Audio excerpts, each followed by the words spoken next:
As the spine man just said, my name is Karl Coleman. Karl Coleman. Some of you may know me, some of you may not. It's my goal by the end of this evening, if I don't, to meet you and talk about your concerns that you want to see here in the city of Decatur.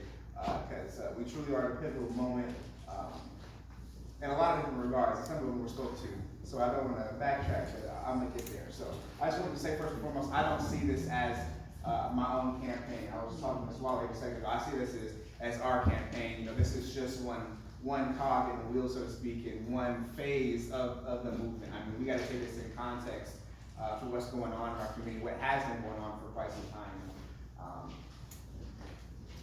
I can make it bigger. I'm gonna stay in this indicator. I'm gonna stay right here. So one, with Mr. Cooper, I'm not sure where the gentleman just went, but I don't see this as my campaign. I see this as his campaign. I don't see his campaign as his. I see it as mine. It's ours as a community, so to speak. Because we have never had an opportunity, as we presented ourselves with, by having this historic number of black candidates on the ballot. And some of you may not be aware of, but literally, Shalif getting on the park board just a month or two, 3 or 4 months ago now at this point in time. Time's flying, I apologize. That's the first time we've ever had more than 2 African Americans on any municipal board in the city history of Decatur. And we're about to be 200 years old in just a couple of months. And we still got to get her elected to get back to that park board. Luckily, she's still in Canada at that race, so we got a good chance. But we've never had more than one black person on the school board. We've never had one more black individuals on the city council. And that's part of the reason why we're in the place that we're in as a community, so to speak. You know, we have not had individuals in those seats that represent our interests and making sure that everyone's ties are raised. Unfortunately, in the city of Decatur, for too long, we have had folks that are just, I'm not going to say lining their pockets, but there are certain streets that get paved, there are certain areas of the city that get interest and they get attention, there's certain parts of the city that simply do not. And that's what we're fighting to change, so to speak. Because we're building a cross-city coalition in that capacity too, across all racial lines and barriers. Again, we're advocating for 2 black gentlemen for city council, but as we know, it's going to take the entire city to move this ball forward.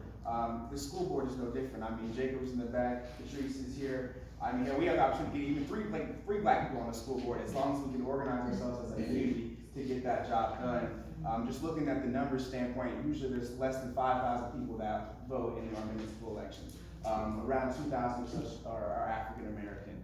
We have a very prime opportunity here if we can just organize and get anywhere between 1,000 to 2,000 more black people who currently do not vote. We can completely change the cycle and the situation in the city of Decatur. You know, I talk about it all the time, and I don't want to get too far in the weeds about it, but you know, one has to question whether or not we're truly a community here. As in the black community, we don't own businesses, we don't own the vital aspects of us that make a community. Oftentimes we operate in a colony-like fashion.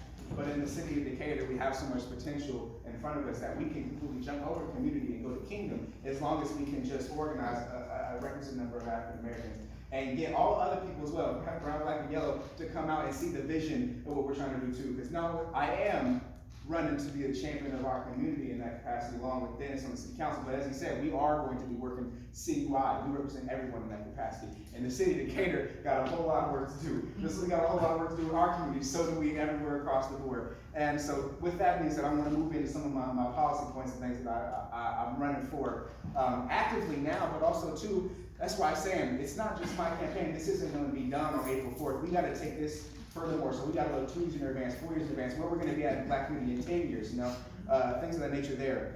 So one of the main important aspects of this campaign, or ones that I'm talking about, is that we in the city of Decatur, and forgive me if I'm speaking too fast. I get told that quite frequently. If I'm passionate, I get to go.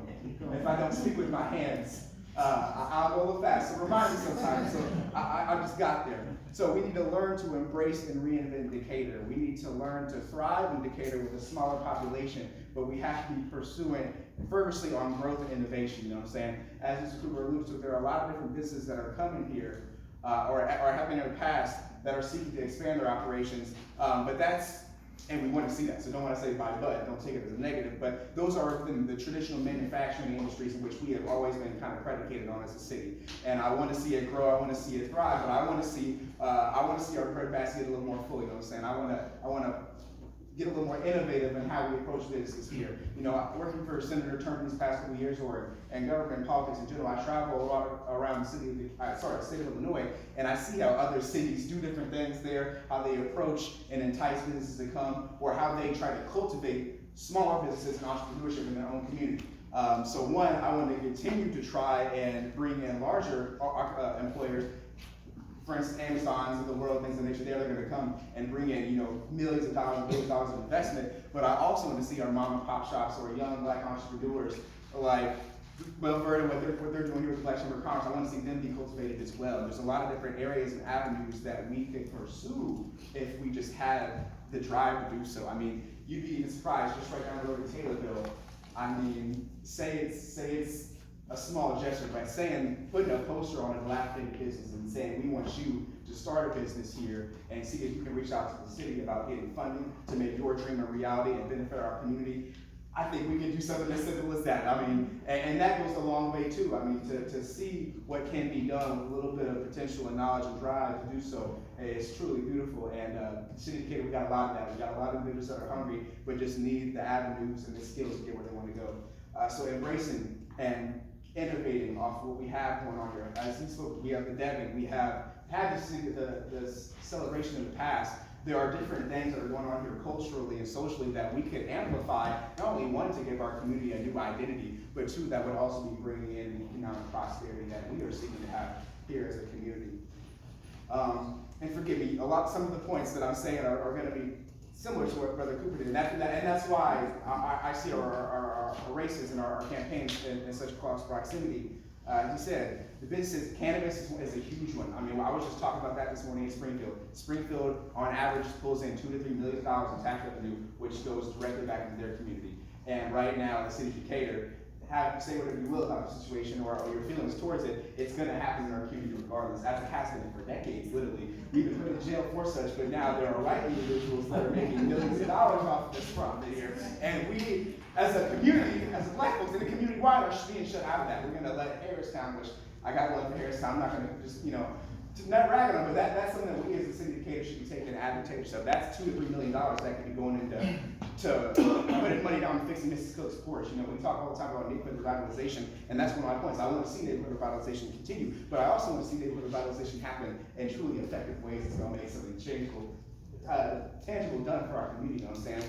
I've knocked these stores, whether that's the Democratic Party, whether that's SIA, we're doing these different things. I hear their concerns and I see what's going on there, and say $2,000 to $3,000 on someone's front yard of their porch raises the tax valuation on their home. You know how many times I've gone throughout these neighborhoods and talked to folks, and they're just like that. I just need that next leg up. I need that next thing, and I want people to buy it around me. But it's hard to tell someone to do so, pull themselves up by their own bootstraps, as we do all the time. If we live in we don't even own the house, we renters, things like that. So I can go on for a while. As I said, I'm gonna be brief. I'll take my directions. I can feel it coming. But if you have any questions about me, what I'm running for, please do ask me. Find me, whether that's here in this room, whether it's on Facebook. I try to make myself as available as possible.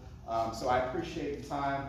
Please do vote for Karl Coleman and Dennis Cooper on April 4th, as well as Jacob Jenkins, Patrice Weathers, Jalen Walker, any of the time, and should we pass for the park board as well. We truly appreciate it. I thank you, and thank you for your time. Thank you for being here.